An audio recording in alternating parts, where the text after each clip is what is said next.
খারাপ লাগতেছে। অন্য সময় যদি ইয়ে করে আমি জুয়েল রানা, ক্যামেরার পিছনে, সামনে আমার বন্ধু সালমান, সাথে রাকিব। আমরা আমরা আমরা এখন দীপু নম্বর টুরিস্ট আছি এখানে। আমরা একটা এক্সট্রিম জায়গা খুঁজে পাইছি, প্রায় আপনার ভূপৃষ্ঠ থেকে প্রায় 70 মিটার উপরে, এবং পাশাপাশি হচ্ছে আবার নিচে নামার। তো আমাদের অ্যাডভেঞ্চারে আপনাদের সবাইকে স্বাগতম। হ্যাঁ,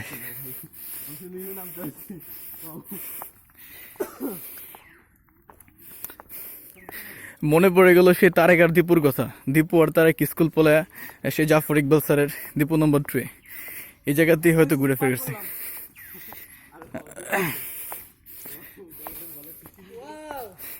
আপনাদের দেখাতে চাই আমরা কোথা থেকে নিচে নামলাম।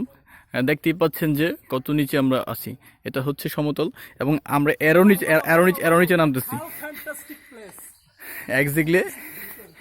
Exactly this is a quite natural environment, look like that. শুধু গাছ আর গাছ, আশেপাশে সম্পূর্ণ গাছ গাছালিতে ভরা একটা জায়গা। দেখেন আমরা ভূপৃষ্ঠ থেকে আরো নিচে নামছি। আসলে বিয়ার গার্লস যদি আমাদের এই জায়গাটা পাইতো, ক্যামেরাটা কেউ ধরো, আমি এবার সামনের দিকে যাই। রাকিব ক্যামেরাটা এখন করছে। আচ্ছা, এখন ক্যামেরা আছে আমি রাকিব। দেখতেই পাচ্ছেন আমাদের সেই এভারেস্ট জয়ী জুয়েল রানা, তিনি কিন্তু তার সেই হ্যাঁ তিনি কিন্তু এখানে কিন্তু তার পিঠে কিন্তু দেখতে পাচ্ছেন আপনারা অক্সিজেনের ব্যাগ। ঠিক আছে, এখানে অনেক গাছপালা থাকা সত্ত্বেও কিন্তু অক্সিজেনের স্বল্পতা।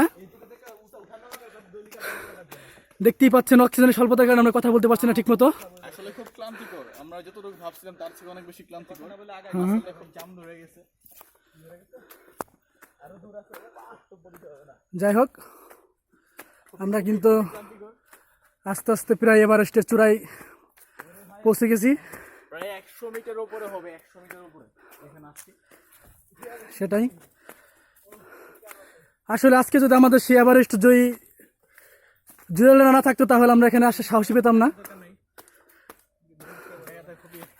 আমি এবং সালমান খুব ভীরু প্রকৃতির মানুষ। একমাত্র সাহসী এই জুয়েল রানা, যিনি কিনা 5 বারের এভারেস্ট জয়ী, আর এই এভারেস্টে তিনি 2 বার জয় করলেন। আচ্ছা ঠিক আছে, আমাদের দর্শকদের উদ্দেশ্যে আমরা কোথা থেকে এখানে আসছি একটু দেখানোর জন্য। হ্যাঁ আচ্ছা ঠিক আছে, তার অনুরোধে আমরা দেখাচ্ছি আমরা কোন জায়গা থেকে এই পর্যন্ত আসলাম। ওয়াও, দেখা যায় না, গ্যাপটা দেখা যায় একটু আগে হালকা একটু। ওয়াও, অনেক দূরত্ব কিন্তু দেখতে পাচ্ছেন আপনারা। সিঁড়ি, এরকম সিঁড়ি আমরা সিঁড়ি দিয়ে উঠেছি। দেখতেই পাচ্ছেন সেই তলানিটা কিন্তু অনেক দূরত্ব মনে হচ্ছে। যাই হোক, এখন ক্যামেরায় থাকবেন সালমান। আমি কিছুই বলতে চাচ্ছি না, জাস্ট ভিডিও। অক্সিজেনের স্বল্পতায় কিন্তু সে কথাই বলতে পারছে না, দেখবেন আপনারা। সেটাই, নাম ঠিক মতো নামতে পারলে হয়। আচ্ছা নামতেছি আমরা, ঠিক আছে। সিঁড়ি দেখেন আমি আর কি কথা বলবো ভাই, নামতেছি, এটাই তো বড় বিষয়। এখন কলেজের ছেলেপেলেরা টিচাররা না গেলেই হয় না। অক্সিজেন স্বল্পতায় না, দুর্বলতা আছে, কষ্ট আছে, বা সারা যদি চলে যায় সেটা একটা ভয় আছে। হ্যাঁ ঠিক আছে, যাও। চীনের প্রাচীরে উঠতেছো, চীনের প্রাচীরে নামতেছো। সময় পেলে আরো দূর যেতে পারতাম। ক্ষুধার্ত থাকার কারণে আমরা একটা খাবারের সন্ধান করতে এসেছিলাম, কিন্তু পাইনি। এই জঙ্গলে কোনো প্রাণী আমরা এই পর্যন্ত প্রাণীর কোনো আওয়াজও পেলাম না। পাখি আছে কিন্তু মারতে পারি না, সমস্যা। পশু পাখি মারলে এখন ধরে নিয়ে যাবে, সমস্যা। খাও খাও খাও, আমি দেখেছিলাম বিয়ার গার্লস হবে খেতে। মুছে নিও।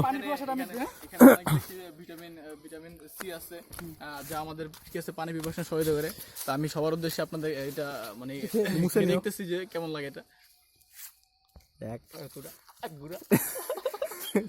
যাই হোক, আপনারা দেখতে পেলেন জুয়েল রানা কিন্তু তার মানে পানির যে মানে তৃষ্ণা। রাকিব কি খাবেন? রাকিব কিছু খাবেন নাকি? আমি আপাতত খাচ্ছি না, আমি এটা সংগ্রহে রাখছি। আমি পরে খেয়ে নেব, ঠিক আছে, কারণ আবার উঠতে হবে, পরে খিদা লাগবে, ঠিক আছে, চূড়াটা আবার উঠতে হবে, তখন তো আবার পানি পিপাসা লাগবে। আর কিছু খান না, থাক আর খাওয়ার দরকার নেই। বাঘ আমরা অনেক মাশরুম খোঁজাখুঁজির পর একটা সুস্বাদু প্রাকৃতিক মাশরুম পেয়েছি। এই মাশরুমটা আসলে মনে হয় খুব পুষ্টিকর। আপনারা দেখতেই পাচ্ছেন যে মাশরুমের উপর দিয়ে সাদা সাদা কি বলে সাদা সাদা একটা অংশ আছে। এটা খুবই ন্যাচারাল মাশরুম, খেলে অনেক ভালো ভালো ফিল করতে পারবেন। আমি আপনার একটু খেয়ে দেখাচ্ছি। আমি আপনাদের খেয়ে দেখাচ্ছি এই মাশরুমটা আসলে কিরকম হতে পারে। তো এটা এটা দেখতেই পাচ্ছেন যে খুব সুস্বাদু একটা মাশরুম। আমার গুঁড়া এটা আমি খাও খাও খাও খাও।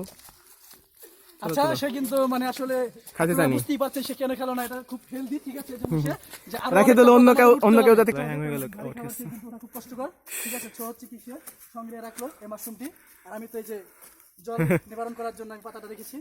আমি আর কিছুই খাবো না, আমার খিদা লাগেনি। চলো হে চলো। হ্যাঁ, আবার আসবেন ইনশাল্লাহ বেঁচে থাকলে।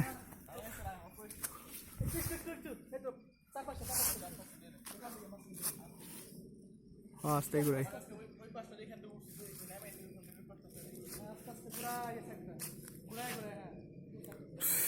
ক্যামেরাম্যান বানাই দিল রে।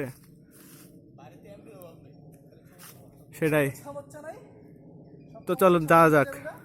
এখন আর সময় নাই, যাই। উফ, স্যারদের খুঁজে পাবো কিনা আল্লাহ জানে। উঠে তো গেলে আমি একটু সিঁড়িগুলো দেখাই। পেয়ারা গাছ আছে না?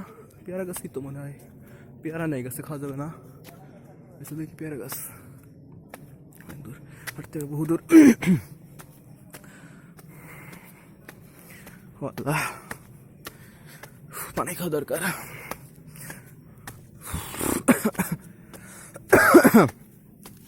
এত সিঁড়ি কেন? গেমে গেছি। আল্লাহ,